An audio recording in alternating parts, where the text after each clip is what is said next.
আল্লাহর ঘর কেমনে?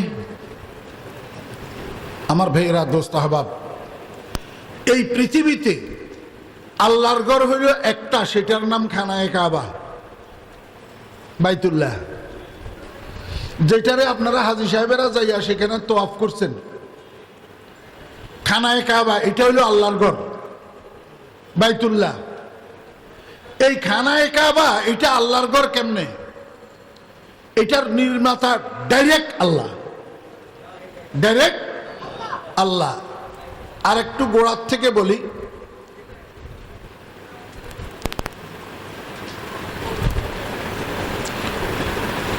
এই পৃথিবীটা, গোটা পৃথিবী আছিল পানি ভর্তি,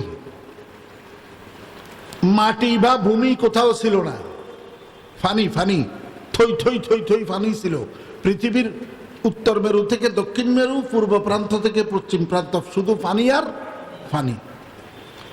তো আমরা দেশে মানুষ, ছেলে যখন বড় হয়, ছেলেরে বিয়ে করানোর আগে মানুষ এই বাসার মধ্যে রুম কয়টা আছে, ছেলের বউ কোন রুমে থাকবে, বাথরুম ঘরের ভিতরে না বাহিরে, ছেলের বউ বাথরুম সারবে কোথায়, গোসল করবে কোথায়, ওযু করবে কোথায়, এগুলার চিন্তা করে না?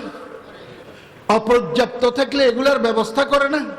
তা আল্লাহ পাক রব্বুল আলামিন যখন একটা লুপ্তধন ছিলেন, ইচ্ছা করলেন নিজেকে প্রকাশ করবেন। কিভাবে প্রকাশ করবেন? আল্লাহ পাক নিজের প্রতিচ্ছবি বানাবেন। কি বানাবেন? প্রতিচ্ছবি। প্রতিচ্ছবি কি? প্রতিচ্ছবি হইল আদম। প্রতিচ্ছবি খালাকাল্লাহু আদম আলা সূরাতিহি। আল্লাহর হাবিব ইরশাদ করেন, আল্লাহ পাক রব্বুল আলামিন আদম আলাইহিস সালামকে আল্লাহ পাকের নিজস্ব সূরতে তৈরি করছেন, নিজস্ব সূরতে। এটার একটা উদাহরণ বুঝেন, আল্লাহর আরব দুনিয়ার মানুষকে বুঝাইতেছে, আদম উযতুর লাবে আওসাফে উলুস ওয়াসফে আদম মাজহারে আয়াতে উস্ত ইলমে শানু হিলমে শানু লুৎফে শান চু সাতারা চরখাদার আবে রওয়া। ও দোস্ত আহবাব, ঢাকা শহরে একটু বোঝা কঠিন, ঢাকা শহরে তো পুকুর নেই। গ্রামে গঞ্জে যে পুকুর আছে, দিঘি আছে, খাল আছে, নদী আছে, এগুলোর মধ্যে যে পানি আছে, এই পানির পাশে যদি একটা মানুষ 14 তারিখের পূর্ণিমার রাত্রের 12টার সময় যদি পানির পাশে, পানির ধারে যদি দাঁড়ায়, তাহলে তার চোখে দুইটা চাঁদ দেখে। কটা চাঁদ? দুইটা চাঁদ। একটা উপরের দিকে তাকাইলে দেখে, আর একটা নিচের দিকে তাকাইলে দেখে। উপরেরটা আকাশের চাঁদ, আর পানির মধ্যে একটা চাঁদ দেখে। ঠিক না বে ঠিক বলে? আমার ভাইয়েরা, দোস্ত আহবাব, আকাশের মধ্যে যেই চাঁদটা দেখা যায় এটা হলো অরিজিনাল চাঁদ, আর পানির মধ্যে যেই চাঁদটা দেখা যায় এই চাঁদটা হলো আকাশের চাঁদের প্রতিচ্ছবি। যতক্ষণ পর্যন্ত অরিজিনাল চাঁদ আকাশে আছে ততক্ষণ পর্যন্ত প্রতিচ্ছবি পানিতে দেখা যায়। আকাশের চাঁদ যদি আকাশে না থাকে, পানির মধ্যে আর প্রতিচ্ছবি চাঁদ দেখা যায় না। কথা বুঝছেন না বুঝেন নাই? আল্লাহর আরব দুনিয়ার মানুষকে বুঝায়, আরশে আজিমে বসা আহকামুল হাকিমিন রব্বুল আলামিন লা ইলাহা ইল্লাল্লাহ, উনি হইলেন আকাশের চাঁদ। আর লক্ষ কোটি শত সহস্র কোটি আদম সন্তানেরা যারা দুনিয়ার জমিনে বিচরণ করতেছে, এরা সবাই হইল পানির চাঁদ। এরা সবাই কি? পানির চাঁদ। আকাশের চাঁদ আর পানির চাঁদের মধ্যে আকৃতিতে কোনো বেশ কম নাই, রঙে কোনো বেশ কম নাই, কিন্তু বাস্তবতায় বেশ কম আছে। আকাশের চাঁদ বাস্তব, পানির চাঁদ অবাস্তব। ঠিক আহকামুল হাকিমিন রব্বুল আলামিন বাস্তব। হুয়াল হাইয়ুল কাইয়্যুম লা তাখুযুহু সিনাতুন ওয়ালা নাওম। আকাশের চাঁদ বাস্তব। আল্লাহু আকবার। অনন্ত অতীতে যেমন বর্তমানেও তেমন আছেন, অফুরন্ত ভবিষ্যতেও তেমন থাকবেন। আকাশের চাঁদের অস্তিত্বের মধ্যে কোনো রকমের পরিবর্তন আসে না। সর্বযুগে সর্বকালে একরকম, সর্বযুগে সর্বকালে সমান শক্তিধর, সমান ক্ষমতাবান। কিন্তু পানির মধ্যে যেই চাঁদগুলা দেখা যেতেছে, অর্থাৎ দুনিয়ার মানুষ, এরা 60 বছর আগে ছিল না, মাঝখানে আসছে, আবার 60 বছর পরে কেউ এখানে আর থাকবে না। কথা বুঝছেন না বুঝেন নাই? আদম উজতুর লাবে আওসাফে উলুস ওয়াসফে আদম মজহারে আয়াতে উস্ত ইলমে শানু হিলমে শানু লুৎফে শান চৌসে তারা চরখদর আবে রওয়া। ভাই বন্ধুরা আমার, আজকে যেই চক্ষু দিয়ে আপনি দেখতেছেন, এই যে দৃষ্টি শক্তি, একটা পাওয়ার দৃষ্টি শক্তি, দেখার যোগ্যতা, এটা আপনার নিজস্ব কিছু না এবং এটা স্থায়ীও না। এই দৃষ্টি শক্তির মূল মালিক আল্লাহ। মূল মালিক কে?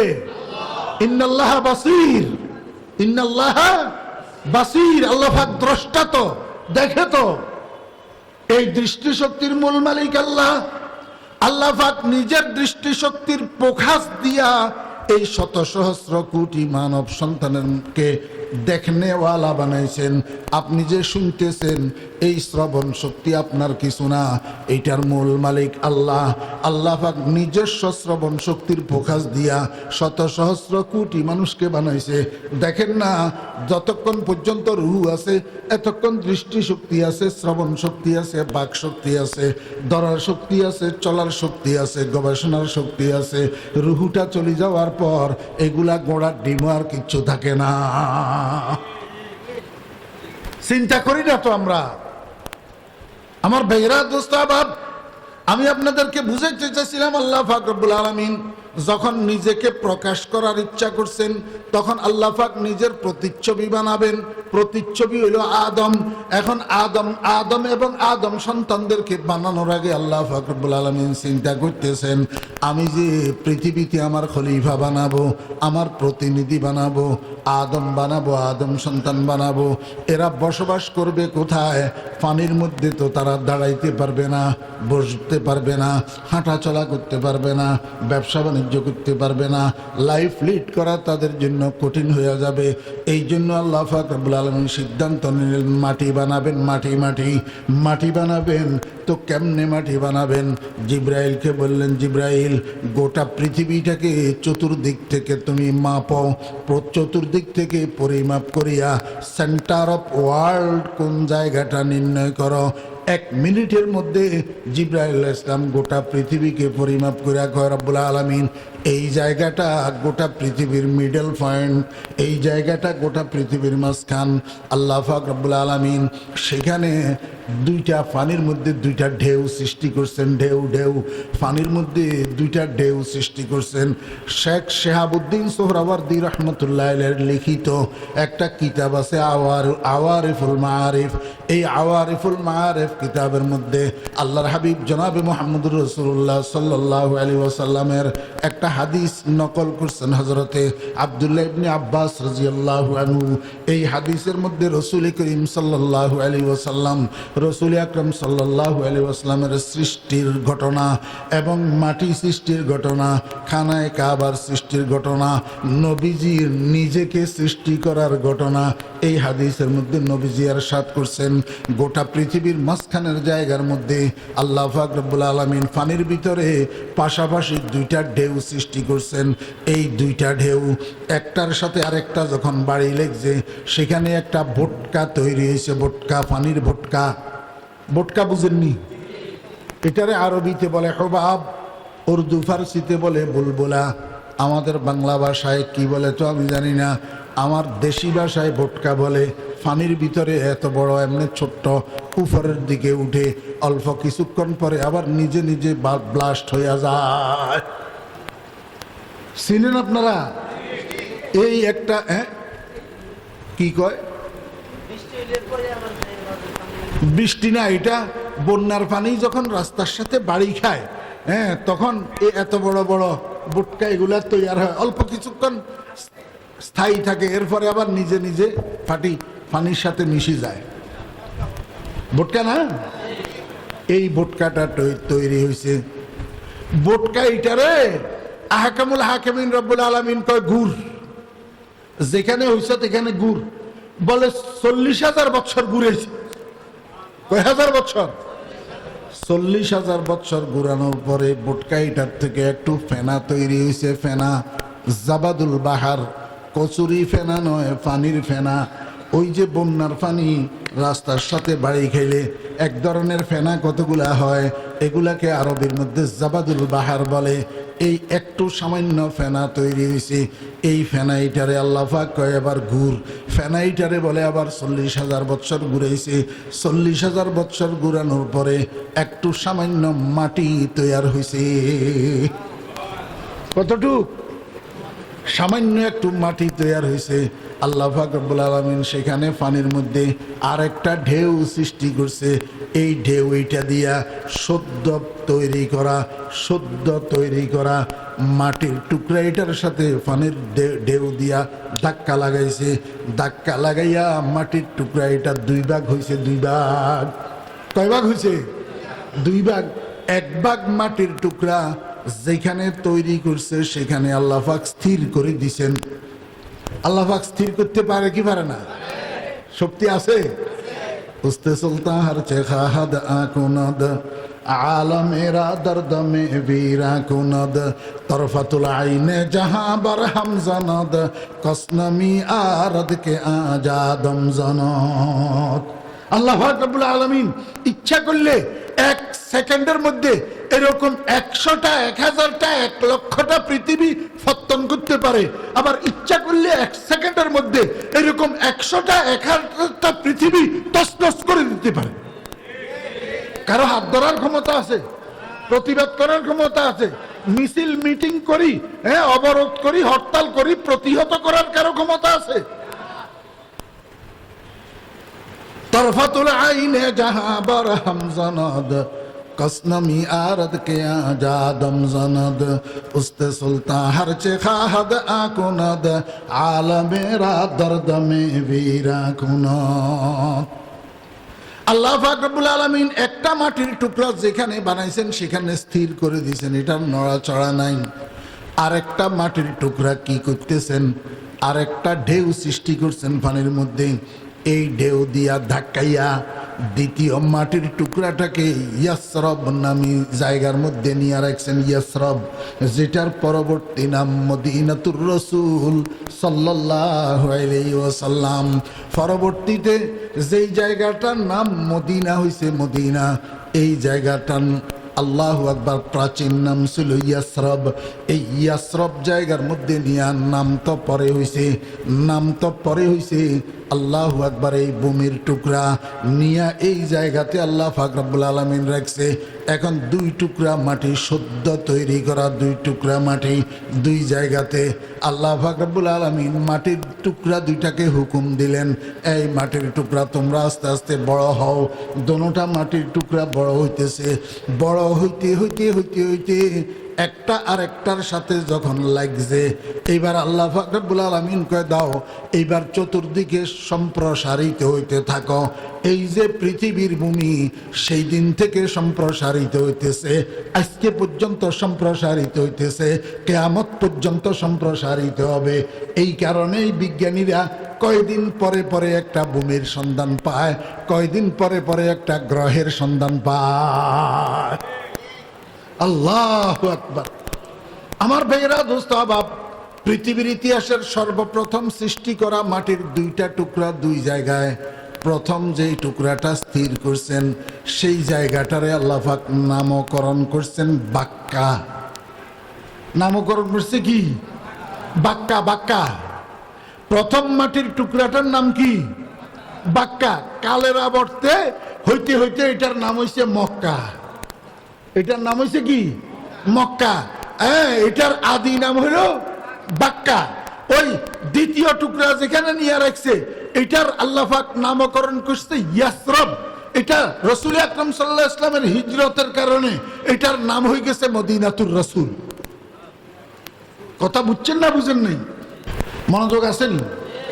প্রথম যেই টুকরাটা, এই টুকরাটা দিয়া, এই টুকরা মাটি দিয়ে আল্লাহ পাক 3টা কাজ করছে। কয়টা কাজ মনে থাকবো? প্রথম মাটির টুকরা, এটার নাম কি বললাম? বাক্কা। এই বাক্কা নামের মাটি দিয়ে আল্লাহ পাক কয়টা কাজ করছেন? 3টা কাজ করছেন। 1 নম্বর কাজ কি করছে জানেন? আল্লাহ পাক রব্বুল আলামিন জিবরাইলের ডাকছেন। জিবরাইল, ফেরেশতাদের সর্দার জিবরাইলকে ডাকছেন।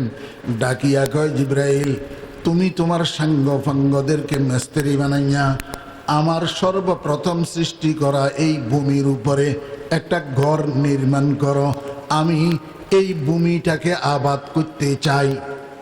আমার মনে হয় অনেকের জন্য জীবনের প্রথম শোনা কথা, জীবনেও শুনেন নাই।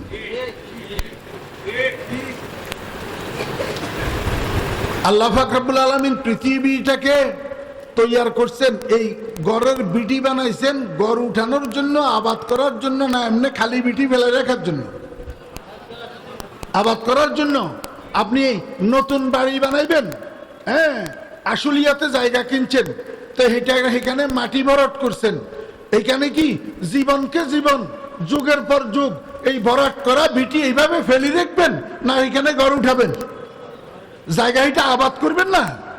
আল্লাহ পাক রব্বুল আলামিন কয়, জিবরাইল, আমি ভূমি বানাইছি যে উদ্দেশ্যে, সেই উদ্দেশ্য সফল করার জন্য এটাকে আমার আবাদ করতে হবে। তবে আমি আবাদটা করব কোনখান থেকে? গোটা পৃথিবীর মিডল পয়েন্টের থেকে। কারণ আমার বন্ধু মুহাম্মদুর রাসূলুল্লাহ সাল্লাল্লাহু আলাইহি ওয়াসাল্লামকে কালিমার দাওয়াত দেওয়ার জন্য, দ্বীনের দাওয়াত দেওয়ার জন্য, কোরআনের দাওয়াত দেওয়ার জন্য আমি গোটা পৃথিবীর মিডল পয়েন্টে পাঠাবো। কারণ মাঝখান থেকে দাওয়াত দিলে আমার বন্ধু যেহেতু গোটা পৃথিবীর জন্য নবী হইয়া যাবেন, গোটা পৃথিবীতে দাওয়াতের কাজ সম্প্রসারণ করা আমার বন্ধুর জন্য সহজ হবে। এই জন্য বন্ধুকে আমি পৃথিবীর মাঝখানে যেহেতু পাঠাবো, পৃথিবীর মাঝখান থেকে আমি ভূমিটাকে আবাদ করব। এই জন্য তুমি তোমার সাঙ্গ পাঙ্গ মিস্ত্রিদেরকে লইয়া গোটা পৃথিবীর মাঝখানে শুদ্ধ নির্মাণ করা ভূমির উপরে একটা ঘর তৈয়ার করো, একটা ঘর, একটা ঘর বানাও। কথা বুঝছেন? এই জিবরাইল আলাইহিস সালাম ফেরেশতাদেরকে লইয়া একটা ঘর বানাইলেন। এই ঘরটার নাম খানায়ে কাবা। এই ঘরটার নাম কি? আল্লাহ পাক রব্বুল আলামিন কোরআন শরীফের মধ্যে বলেন, ইন্না আউওয়ালা বাইতিন উযিআ লিন-নাসি লাল্লাযী বিবাক্কাতা মুবারাকা ওয়া হুদাল লিল আলামিন। কোরআন শরীফের মধ্যে পৃথিবীর ইতিহাসের সর্বপ্রথম ঘর বাক্কা নামের জায়গার মধ্যে, যেটা তৈয়ার হয়েছে ফেরেশতারা তৈয়ার করছে। এখন যেই ঘরটা খানায়ে কাবা আপনারা আমরা তাওয়াফ করি, এটা কি সেই ঘর? জি, ঘর সেটা নেই না দোস্ত, জায়গা ঠিক আছে কিন্তু ঘর ঠিক নাই। আপনাদের মসজিদ এইটা আগে এখানে এই মসজিদ ছিল না, এটা টিনের ছাপরা ছিল, এখন পাকা হইয়া গেছে, আল্লাহর রহমতে ছাদ হইয়া গেছে। এখন কি ঘর আগেরটা? কথা দুটোটা ঠিক, ঘর আগেরটা, কিন্তু ঘরের ধরনে বেশ কম। ওই জায়গা এক হওয়ার কারণে ঘর ইসলাম ফেরেশতাদেরকে লইয়া যে ঘর বানাইছেন সেটা কালের আবর্তে হাজার হাজার হাজার হাজার বৎসর অতিবাহিত হওয়ার কারণে এই ঘরটা মাটি চাপা পড়ে মাটির নিচে নিশ্চিহ্ন হয়ে গেছে। এখন দুনিয়ার মানুষের চোখে আর ঘর এটা নাই। আল্লাহ পাক রব্বুল আলামিন যখন আদম আলাইহিস সালামকে তৈরি করলেন, এইবার জিবরাইলের কয় যে, ও জিবরাইল, তুমি একটা কাজ করো, প্রথম তোমাদেরকে দিয়া যেই ঘরটা আমি বানাইছিলাম সেই ঘরটা কোন জায়গায় কোন বরাবর এটার দাগ চৌদ্দি ঠিক করে দিও, আমার আদমের নতুনভাবে ঘরটা পুনর্নির্মাণ করুক। জিবরাইল আলাইহিস সালামের দাগ চৌদ্দি ঠিক করে দিছে, আদম আলাইহিস সালামে এই খানায়ে কাবা এটারে পুনর্নির্মাণ করছে। আবার হাজার হাজার বৎসর অতিবাহিত হওয়ার কারণে গড়িটা আবার মাটি চাপা পড়ে নিশ্চিহ্ন হয়ে গেছে। আদম আলাইহিস সালামের সন্তান হযরতে ঈসা আলাইহিস সালামকে আল্লাহ পাক যখন নবী বানাইয়া পাঠাইলেন, ঈসা আলাইহিস সালামকে দিয়া এই ঘরটাকে আবার পুনর্নির্মাণ করাইছেন। দাগসদ্দি দেখাই দিয়েছে জিবরাইলে। হযরত ঈসা আলাইহিস সালামের নির্মাণ করা সেই ঘর কালের আবর্তে আবার মাটি চাপা পড়ছে, কিন্তু এবার নিশ্চিহ্ন হয় নাই, বেশি নিচে যায় নাই, অল্প অল্প নিচে গেছে। ইব্রাহিম আলাইহিস সালামকে যখন আল্লাহ পাক নবী বানাইয়া পাঠাইলেন, জিবরাইলের কয়, ও জিবরাইল, তুমি একটা কাজ করো, আমার নবী ইব্রাহিমের আমার খানায়ে কাবার দেওয়াল কোন বরাবর তুমি দেখাই। ইব্রাহিম নবী নেয়ার খনন করি দেওয়ালটাকে আবিষ্কার করুক। এখন একবারে নিশ্চিন্ন হয় নাই তো? হযরত ইব্রাহিম আলাইহিস সালাম ওই জিব্রাইলে যেমনে যেমনে দেখাই দিছে এমনে এমনে মাটি খনন করছে, পরে খানায় কাবার দেওয়াল পাইয়া গেছে। ওই দেওয়ালের উপরে আপন সন্তান হযরতে ইসমাঈল আলাইহিস সালামকে হেল্পার বানাইয়া এবার ওই আগের খানায় কাবার দেওয়ালের উপরে আবার পাথরের দেওয়াল নির্মাণ করে উপরের দিকে উঠাইয়া গড় এইটাকে পুনর্নির্মাণ করছে। পুনর্নির্মাণ এটা হযরত ইব্রাহিম আলাইহিস সালামের নির্মাণ। বুঝে থাকলে বলুন না, ইব্রাহিম আলাইহিস সালামের নির্মাণটা প্রথম না কয় নম্বর? 4 নম্বর। ইব্রাহিম আলাইহিস সালামের নির্মাণটা কয় নম্বর? 1 নম্বর নির্মাণ ফেরেশতাদের, 2 নম্বর নির্মাণ আদমের, 3 নম্বর নির্মাণ শীসের, 4 নম্বর নির্মাণ হযরত ইব্রাহিম আলাইহিস সালামের। ইব্রাহিম আলাইহিস সালামের নির্মাণ করা যে খানায় কাবা সেটাও কালেরা বর্তে মাটি চাপা পড়ছে। আমার ভাইয়েরা, দোস্ত আহবাব, ইব্রাহিম আলাইহিস সালামের পরে কবিলায়ে বনি আমালেকা, বনি আমালেকা নামের একটা গোত্র এই খানায় কাবাকে আবার পুনর্নির্মাণ করছে। এটা 5 নম্বর নির্মাণ। কবিলায় বনি আমালেকার নির্মাণ করা সেই ঘরটাও আবার মাটি চাপা পড়ছে। 6 নম্বরে এই ঘরটাকে কবিলায় বনি জুরহুম নামে একটা গোত্র নির্মাণ করছে, সেটা আবার মাটি চাপা পড়ছে। এরপরে 7 নম্বরে কবিলায়ে বনি কুসাই নামে একটা গোত্র এই ঘরটাকে পুনর্নির্মাণ করছে, সেটাও আবার মাটি চাপা পড়ছে। 8 নম্বরে যাইয়া এই ঘরটাকে পুনর্নির্মাণ এবং সংস্কার করছে রাসূল আকরাম সাল্লাল্লাহু আলাইহি ওয়াসাল্লামের গোত্র কুরাইশ। কয় নম্বরে? 8 নম্বরে। এই 8ম নির্মাণের মধ্যে মুহাম্মদুর রাসূলুল্লাহ সাল্লাল্লাহু আলাইহি ওয়াসাল্লাম নিজেও শরীক ছিলেন। এটা 8 নম্বর নির্মাণ। রাসূল আকরাম সাল্লাল্লাহু আলাইহি ওয়াসাল্লাম ইন্তেকালের আগে আম্মা আয়েশা সিদ্দিকা রাদিয়াল্লাহু আনহাকে একটা কথা বলছিলেন, আয়েশা, আমি তো অর্থের অভাবে খানায় কাবার হাতিমটাকে খানায় কাবার মধ্যে অন্তর্ভুক্ত করতে পারলাম না। যদি আমার পরে কোনো বীর পুরুষ, কোনো বাপের বেটা এমন তৈয়ার হইতো, খানায় কাবার হাতিমটাকে সহ মিলাইয়া যদি খানায় কাবাটা পুনর্নির্মাণ করত, কতই না ভালো হইতো। রাসূল আকরাম সাল্লাল্লাহু আলাইহি ওয়াসাল্লামের ওয়াফাতের পরে আয়েশা সিদ্দিকা রাদিয়াল্লাহু আনহার আপন বাগিনা আসমা বিনতে আবি বকর রাদিয়াল্লাহু আনহার ছেলে হযরতে আব্দুল্লাহ ইবনে জুবায়ের রাদিয়াল্লাহু আনহু যখন মক্কা মদিনার গভর্নর হইছেন, আয়েশা সিদ্দিকা বাগিনাকে ডাকি নবীজির এই কথাটা শুনাইছেন। হযরতে আব্দুল্লাহ ইবনে জুবায়ের রাদিয়াল্লাহু আনহু নবীজির কথায় অনুপ্রাণিত হইয়া খানায় কাবাকে ভাঙ্গিয়া আবার হাতিমে কাবারের সহ মিলাইয়া খানায় কাবাকে নতুনভাবে সংস্কার করে নির্মাণ করছেন। এটা 9 নম্বর নির্মাণ। কয় নম্বর? লম্বা ইতিহাস। আব্দুল মালিক ইবনে মরওয়ান নামে এক বদমাইশ ছিল। আব্দুল মালিক ইবনে মরওয়ান এই বদমাইশ যখন খলিফা নিযুক্ত হয়েছেন, আমার বেয়েরা দোস্ত আহবাব, এই আব্দুল মালিক ইবনে মরওয়ানে মক্কা মদিনার গভর্নর বানাইয়া পাঠাইছিলেন হাজ্জাজ ইবনে ইউসুফেরে। হাজ্জাজ ইবনে ইউসুফের হাতে মদিনাবাসী বায়াত গ্রহণ করতে অস্বীকার। মদিনাবাসী বায়াত গ্রহণ করছে আব্দুল্লাহ ইবনে জুবায়ের রাদিয়াল্লাহু আনহুর হাতে। এই জন্য আব্দুল মালিক ইবনে মরওয়ান হাজ্জাজ ইবনে ইউসুফের নির্দেশ দিয়েছিল আব্দুল্লাহ ইবনে জুবায়ের রাদিয়াল্লাহু আনহু থেকে প্রতিশোধ নেওয়ার জন্য এবং আব্দুল্লাহ ইবনে জুবায়েরের নির্মিত খানায় কাবাকে ভাঙিয়ে ফেলার জন্য। এই জন্য হাজ্জাজ ইবনে ইউসুফ জবলে আবু কুবাইস, যেটার উপরে এখন বাদশাহ ফাহাদের বাড়ি, সেটার উপরে কামান বসাইয়া খানায় কাবার উপরে কামানের গোলা নিক্ষেপ করে খানায় কাবাকে ভাঙছে। এই কামানের গোলার আঘাতে হজরে আসওয়াদ ভাঙ্গিয়া টুকরা টুকরা হয়েছে। এখন যে আপনারা হজরে আসওয়াদে চুমা দেন, ভিতরে কালো পাথর কতগুলা টুকরা পাওয়া যায়।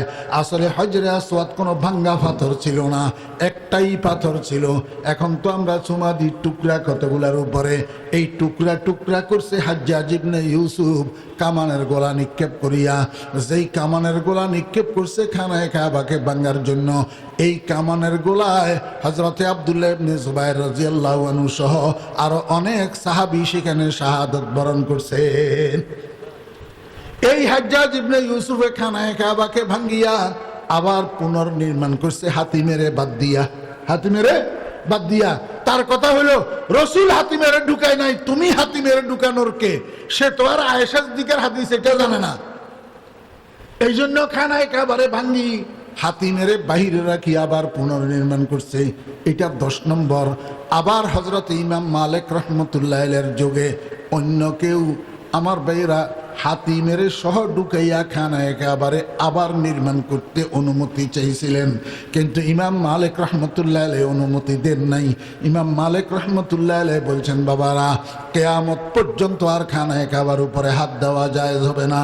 এইভাবে যদি খানায়ে কাবা ভাঙ্গাভাঙ্গির চর্চা শুরু হয় তাহলে এটা একটা খেলার ঘরে পরিণত হয়ে যাবে। এখন বর্তমানে যেই খানায়ে কাবা আছে এটা হাজ্জাজ ইবনে ইউসুফের নির্মাণ এবং 10 নম্বর নির্মাণ। বানা বাইতা রব্বিল আরশি আশরুন মালাইকাতুল্লাহিল কিরামু ফাআদামু ফাশীসুন ফাইব্রাহিমু সুম্মা আমালিকু কুসাইয়ুন কুরাইশুন ওয়া ক্বাবলা হাযাইন জুরহুমু ওয়া আবদুল ইলাহ ইবনু যুবাইর বানা কাযা বানাউন লিহাজ্জাজিন ওয়া হাযা মুতাম্মিমু। আমি যেই কথাটা আপনাদেরকে বোঝানোর জন্য এই লম্বা ইতিহাসটা বললাম সেটা হলো হযরত ইব্রাহিম আলাইহিস সালাম যে খানায়ে কাবা নির্মাণ করছিলেন, ইব্রাহিম আলাইহিস সালামের নির্মাণের পরে কতগুলা পাথরের কণা অবশিষ্ট রয়ে গেছিল। হযরত ইব্রাহিম আলাইহিস সালাম আল্লাহ পাক রব্বুল আলামিনের খেদমতে আরজ করলেন, মাওলাই করিম এই যে পাথরের কণাগুলা অবশিষ্ট রয়ে গেছে এগুলা কি করব? আল্লাহ পাক রব্বুল আলামিন কয়, ইব্রাহিম আমার খলিল আপনি জবলে আবু কুবাইসের চূড়ায় যান, সেখানে যাইয়া 2টা কাজ করবেন। 1 নম্বর কাজ করবেন, জবলে আবু কুবাইসের চূড়ায় দাঁড়াইয়া একটা আজান দিবেন। এইটা নামাজের আজান নয়, এটা তাওয়াফের আজান, তাওয়াফের আজান। জবলে আবু কুবাইসের উপরে দাঁড়াইয়া পশ্চিম দিকে ফিরি বলবেন হাইয়া আলাত তাওয়াফ। এরপরে দক্ষিণ দিকে ফিরি বলবেন হাইয়া আলাত তাওয়াফ। এরপরে পূর্ব দিকে ফিরি বলবেন হাইয়া আলাত তাওয়াফ। এরপরে উত্তর দিকে ফিরি বলবেন হাইয়া আলাত তাওয়াফ। গোটা পৃথিবীর মানুষকে লক্ষ্য করে বলবেন। ইব্রাহিম আলাইহিস সালাম কয়, মাওলাই করিম আমার কণ্ঠে এত শক্তি কোথায়? গোটা পৃথিবীর মানুষকে লক্ষ্য করি আমি কেমনে বলবো? আল্লাহ পাক কয়, বন্ধু আপনি আপনার শক্তি অনুযায়ী সাধ্য অনুযায়ী মুখের থেকে এই আজানের আওয়াজ, এই আজানের দাওয়াত বাহির করবেন। এটাকে কোথায় কোথায় নিয়ে পৌঁছাইতে হবে সেটা আমি রব্বুল আলামিনের কাজ। হাবিবে খুদা জনাবে মুহাম্মদুর রাসূলুল্লাহ সাল্লাল্লাহু আলাইহি ওয়াসাল্লাম বলেন, ইব্রাহিম আলাইহিস সালামের এই আজানের আওয়াজকে আল্লাহ পাক কুদরতের দ্বারা তৎকালীন পৃথিবীতে জীবিত যত মানুষ ছিল সবের কানে কানে ঢুকাইছে। মায়ের পেটে যত মানুষ ছিল সবের কানে কানে ঢুকাইছে। আলমে আরওয়াহতে যত মানুষ ছিল সবের কানে কানে ঢুকাইছে। সৌভাগ্যবান ওই সমস্ত মানুষ যে যেখানে ছিল ইব্রাহিম আলাইহিস সালামের আজানের আওয়াজ শোনার পরে মুখের থেকে বাইরে হইছে লাব্বাইক আল্লাহুম্মা লাব্বাইক। আমার রসুল মুহাম্মদুর রাসূলুল্লাহ সাল্লাল্লাহু আলাইহি ওয়াসাল্লাম বলেন, ইব্রাহিম আলাইহিস সালামের আজানের আওয়াজ শোনার পরে যারা আজানের জবাব দিছে লাব্বাইক কইয়া তাদের কপালে হজ নসিব হইয়া গেছে। শুধু তাই নয়, বরং আল্লাহর বান্দা সৌভাগ্যবান কিছু এমন আছে যারা ইব্রাহিম আলাইহিস সালামের আজানের আওয়াজ শোনার পরে শুধু একবার বলে নাই, একাধিকবার, কেউ 5 বার, 7 বার, 10 বার, 20 বার, 50 বারও বলছে লাব্বাইক লাব্বাইক লাব্বাইক লাব্বাইক লাব্বাইক। রাসূল খুদা সাল্লাল্লাহু আলাইহি ওয়াসাল্লাম বলেন, যার মুখ থেকে যতবার লাব্বাইক বের হইছে তার জন্য ততবার নসিবে হজ বরাদ্দ হয়ে গেছে। ও বেরা দোস্ত আহবাব, আপনারা মনে করেন কোটি কোটি টাকার মালিক হইলে হজ করতে পারে? না না না, কপালে যদি হজ লেখা থাকে 1 টাকার মালিক না হইলেও হজ করতে পারে। আর কপালে হজ লেখা না থাকলে আমার বেরা কোটি কোটি টাকার মালিক হইয়াও হজ করতে পারে না। আল্লাহু আকবার। আর একটা কাজ হযরত আল্লাহ পাক রব্বুল আলামিন কয়, ইব্রাহিম দুইটা কাজ করবেন জবলে আবু কুবাইসের উপরে উঠি। আরেকটা কি কাজ? আরেকটা কাজ করবেন, যেই পাথরের কণাগুলা অবশিষ্ট রয়েছে এই পাথরের কণাগুলোর থেকে এক মুষ্টি লইয়া পশ্চিম দিকে নিক্ষেপ করবেন, আর এক মুষ্টি লইয়া দক্ষিণ দিকে নিক্ষেপ করবেন। গোটা পৃথিবীকে লক্ষ্য করি ছুড়বেন। পূর্ব দিকে এক মুষ্টি, উত্তর দিকে এক মুষ্টি, যতক্ষণ পর্যন্ত পাথরের কণা এগুলা শেষ না হয় এক মুষ্টি করি চতুর্দিকে এরকম ছিটাইতে থাকেন। গোটা পৃথিবীকে লক্ষ্য করে ছিটাইবেন। ইব্রাহিম আলাইহিস সালাম কয়, মাওলা আমার বাহুতে এত শক্তি কোথায়? গোটা পৃথিবীকে লক্ষ্য করি আমি কেমনে ছিটাবো? আল্লাহ পাক রব্বুল আলামিন কয়, বন্ধু আমার খলিল, আপনি আপনার সাধ্য অনুযায়ী ছিটাইবেন, আর এগুলাকে কোথায় কোথায় নিয়ে পৌঁছাইতে হবে সেটা আমার কাজ। হযরত ইব্রাহিম আলাইহিস সালাম খানায়ে কাবার অবশিষ্ট পাথরের কণাগুলাকে এরকম চারিদিকে ছিটাইছে, আর এগুলাকে আল্লাহ পাক রব্বুল আলামিন কুদরতের দ্বারা গোটা পৃথিবীর কোনায় কোনায় কোনায় কোনায় নিয়ে ফেলছে। আল্লাহর হাবিব জনাব মুহাম্মদুর রাসূলুল্লাহ সাল্লাল্লাহু আলাইহি ওয়াসাল্লাম বলেন, যেখানে ইব্রাহিম আলাইহিস সালাম কর্তৃক ছিটানো একটা পাথরের কণা পড়ছে সেখানে কিয়ামতের পূর্ব মুহূর্তে একটা মসজিদ নির্মিত হবে। কেন কেন নির্মিত হবে? গোটা পৃথিবীর সমস্ত মসজিদগুলা খানায়ে কাবার অংশ। এই জন্যই হেটারে যেমন বাইতুল্লাহ বলা হয়, মসজিদগুলারও বাইতুল্লাহ বলা হয়, যেহেতু মূল বাইতুল্লাহর অংশ। খনন করেই দেখলে আমার ভাইরা, প্রত্যেক মসজিদের নিচে ফাউন্ডেশনের মধ্যে ইব্রাহিম আলাইহিস সালামের ছিটানো একটা পাথরের কণা আছে, দুনিয়ার মানুষের চোখে ধরা পড়ে না। আপনি কি মনে করেন আপনার জায়গা আপনি ইচ্ছায় মসজিদের জন্য দিয়া দিছেন? না না, মসজিদের জায়গা ইব্রাহিম আলাইহিস সালামের দ্বারা আল্লাহ পাক সিলেক্ট করে রেখেছেন। হ্যাঁ, আপনার জায়গা যে আপনি দিয়েছেন এটার জন্য আপনি সওয়াব পাবেন, এটার জন্য আল্লাহ পাক আপনার জন্য বেহেশতের মধ্যে অট্টালিকা তৈরি করবে, আপনাকে অট্টালিকার মালিক বানাইয়া দিবে। মান বানা লিল্লাহি মসজিদান বানাল্লাহু লাহু বাইতান ফিল জান্নাহ। মসজিদের জন্য যদি আপনি 10টা টাকা দান করেন তাহলে মসজিদের এই কোটি কোটি টাকা ব্যয়ে নির্মিত এই নির্মাণের আপনিও একজন অংশীদার। 10 টাকা 10 লক্ষ টাকা দিয়া উনি যেরকম নির্মাতা, 10 কোটি টাকার জায়গা দিয়া উনি যেরকম নির্মাতা, আপনি 10 টাকা দিয়া শরীক হনেওয়ালা, আপনিও একজন নির্মাতা। আপনার জন্য বেহেশতে আল্লাহ পাক অট্টালিকা বানাবে, একটা বহুতল বিশিষ্ট ভবন আল্লাহ পাক জান্নাতের মধ্যে আপনাকে উপহার দিবে। বাইতুল্লাহ কেন? আমি আপনাদেরকে বলছিলাম আল্লাহ পাকের নিদর্শন এই পৃথিবীর মধ্যে মোট কয়টা? 4টা। 1 নম্বর কালামুল্লাহ, 2 নম্বর বাইতুল্লাহ, 3 নম্বর রাসূলুল্লাহ, 4 নম্বর ইবাদতুল্লাহ। কালামুল্লাহ মানে আল্লাহর কালাম, বাইতুল্লাহ মানে আল্লাহর ঘর, রাসূলুল্লাহ মানে আল্লাহর রাসূল, ইবাদতুল্লাহ মানে আল্লাহর ইবাদত। দেখেন 4টা জিনিসের পিছনে আল্লাহ আল্লাহ আল্লাহ আল্লাহ লাগানো আসেনি?